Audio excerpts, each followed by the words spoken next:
Welcome to the Win Win Evangelism Podcast. My name's Tina Waldrom from Evangelism in Australia. Every week we explore how to share Jesus in ways that connect with real people in today's world.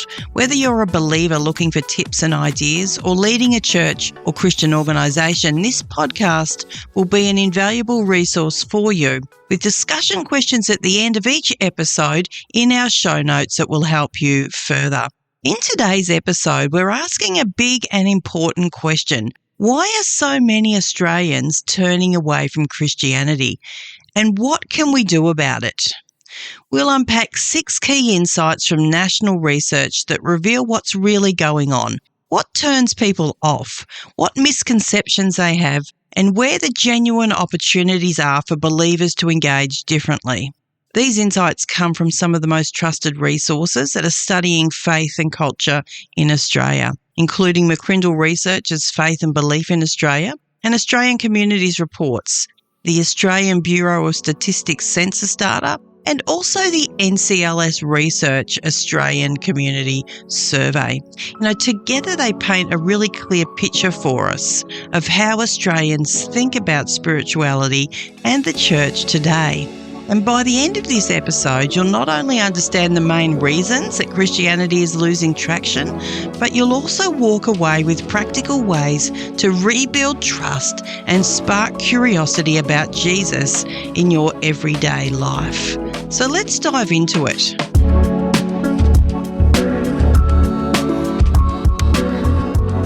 The church's stance on sexuality, it's our biggest public blocker. McCrindle's research reveals to us that one of the top barriers stopping Australians from engaging with Christianity is the church's stance on sexuality, including homosexuality. Around 1 in 3 non-Christians listed this as a complete blocker to exploring faith. This issue, it's less about theology in most people's minds and more about relationship. Many Australians have friends or family who identify as LGBTQ+. So when they hear Christian views on sexuality, they hear rejection of people they love. For believers, this means how we communicate truth matters as much as the truth itself. Jesus modeled both uncompromising truth and radical compassion. People who were socially excluded felt safe around him because his love came before any correction. If the church is to have any credible voice in this space, it must lead with empathy, humility, and listening without losing convictions. Here's a couple of, I'll call them focus points. Lead with listening.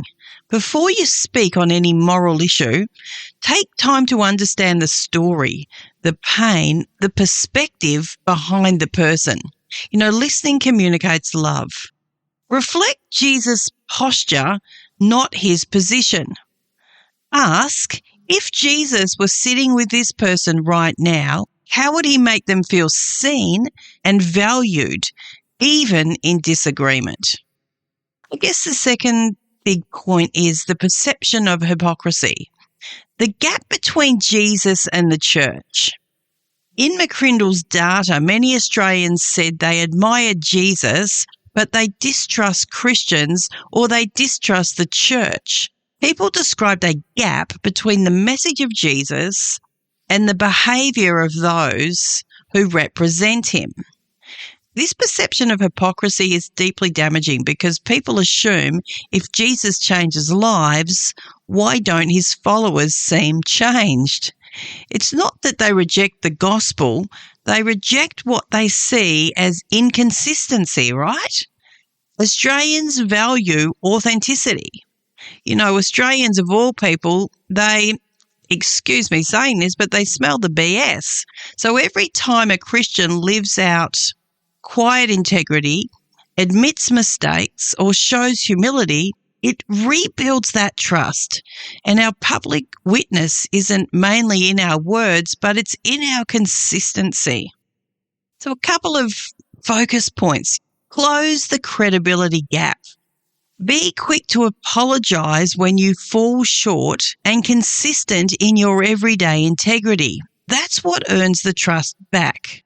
And reflect Jesus, not the stereotype. Let people see compassion. Let people see grace. Let people see humility, not just opinions. A small act of kindness can undo years of cynicism. My next thought, faith feels distant. Many Australians don't know Christians personally. Well, this is what the research shows. McCrindle found that 1.5 million Australian adults don't personally know a Christian. For them, Christianity isn't lived experience, it's a media concept. That means that this relationship gap is one of the biggest reasons Christianity seems irrelevant. If people never meet someone who follows Jesus, their views of faith is shaped by stereotypes or scandals or the loudest voice online at the time. And evangelism in this climate is not about argument, it's about access. Every friendship a Christian builds is a chance for someone to experience a living example of grace and authenticity. A couple of focus points then. Be intentionally present. Join community groups, volunteer, or just build friendships outside church circles. Let people see Christianity in your life. Or should I say, church leader, join groups outside of your church. Get your church involved with groups outside.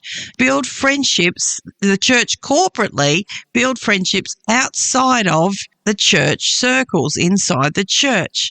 Practice relational evangelism. Focus on being a genuine friend before being a persuasive speaker. Your consistent love opens hearts to the gospel. So challenging, but great focus points. Let me ask you a question. Are you equipped to share your faith? Is your church ready to do the same? Our evangelism training helps both individual believers and church leaders foster a culture of evangelism. It equips everyday Christians to have natural faith conversations and provides pastors with the tools to train their church. With flexible online resources, you can learn at your own pace, anytime, anywhere. Don't leave evangelism to chance. Visit evangelisminaustralia.com to get started. The next thing that research shows, there's a loss of trust in institutions, cultural and social shifts. Australia is increasingly secular and post-institutional. Trust in organised institutions, including government, media, and yes, religion, has declined steadily. McCrindle found that many Australians identify as spiritual but not religious, preferring to explore meaning on their own terms. So this shift means that people are open to spirituality, but they're very suspicious of structures. They may still believe in God or purpose, but not want to associate with organised religion. So the challenge for churches is to show that faith is not just an institution. It truly is a relationship. So we need to build faith as relational, not institutional. We need to model faith as relational, not institutional. When you talk about Jesus, share those personal experiences of his presence and his guidance, not just church programs. Just think about that, how often people can talk about a church program that happened or their child went to this thing at church or that thing, which is wonderful, but share personal experiences of his presence and guidance and stop focusing on talking about and sharing those church programs. Rebuild trust through authenticity. Be transparent about struggles and real life. It's that vulnerability that makes faith credible in a culture that distrusts performance. I'm going to say that again because this is so very true. I'm seeing this all the time in my life. Rebuild trust through authenticity. Vulnerability makes faith credible in a culture that distrusts performance. Some of the challenge can be for Christians and for pastors is to be vulnerable, because sometimes we can feel that that vulnerability discredits our faith or appears to make us look weak or feel weak. But in fact, it is the opposite that happens if we can be transparent about our struggles and real life. The next thing that the research shows is that negative media narratives and scandals really shape public opinion in Australia. According to McCrindle's data, many Australians' impressions of Christianity come from the media coverage, not personal experience. So unfortunately, the media spotlight often lands on church scandals, abuse, hypocrisy, or power misuse, reinforcing the negative perceptions. And haven't we seen a lot of that in Australia over the last couple of years? When a church leader falls, the story doesn't just damage that ministry, it ripples through the national psyche, so to speak, confirming the suspicion towards religion. And meanwhile, the everyday good that Christians do, serving the poor, mentoring youth, supporting families, rarely makes the headlines. The Christians can't control the media, but we can shape the narrative through our lives. Every act of quiet integrity and compassion is a counter story to the cynicism. So tell better stories. Focus on this. Tell better stories. Share testimonies, good news, and community impact online and in person. Shine light on what God is doing through ordinary believers, or shine light on what God is doing through your life when you talk to people. Respond with grace, not defensiveness. Remember this, always respond with grace, not defensiveness. When scandals do arise, acknowledge the wrong, express the sorrow, but show a better way. That's how trust begins to rebuild with the friends around us, with the neighbours around us, with the council that our local church works with. Another thought that the research shows is that young Australians want spirituality, not institutions. Touched on this a little bit. But McCrindle's newest report, The Undercurrent of Faith, shows that while religious affiliation is dropping, spiritual openness among young people remains very high. Many say they believe in something bigger, that they just resist the traditional hierarchical religion. The report found that movement away from Christianity is often due not to a disbelief in God, but dissatisfaction with how Christianity is practiced. Young Aussies want meaning, community and purpose, but they value this authenticity over authority.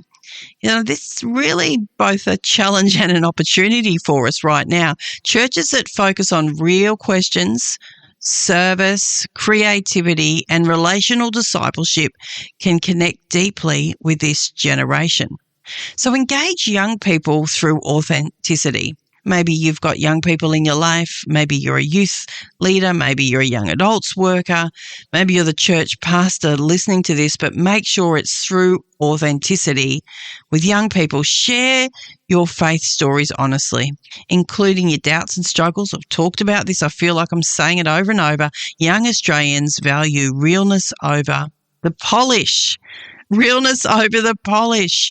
Realness over the show. Lots to think about there of how we even deliver, how we do our church services.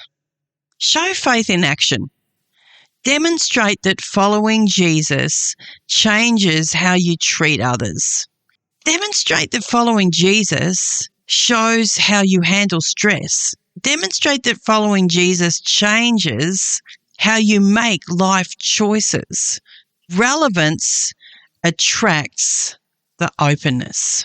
So those are just some thoughts today on why Aussies are struggling with engaging with Christianity, but some great keys of how we can answer that, how we can engage in what's going on. So thank you so much for joining me for this episode today. I'll be back next week with another episode. I hope today's conversation has really helped you see more clearly why so many Aussies are turning away from Christianity and what we can actually do about it. Remember, it isn't about pointing fingers at the culture. It's about learning how to reflect Jesus more authentically in the way that we live, speak, and love others. Every one of us can play a part in rebuilding trust and helping people take a fresh look at who Jesus really is. As I said at the beginning, if you want to go deeper personally or with your small group as a church, in the show notes, there will be small group discussions for you. It's perfect for you as a church, Bible studies, as I'm saying, anyone who wants to go deeper. Thank you so much for listening. Go well for the rest of your week in Jesus' name, and I'll see you next week.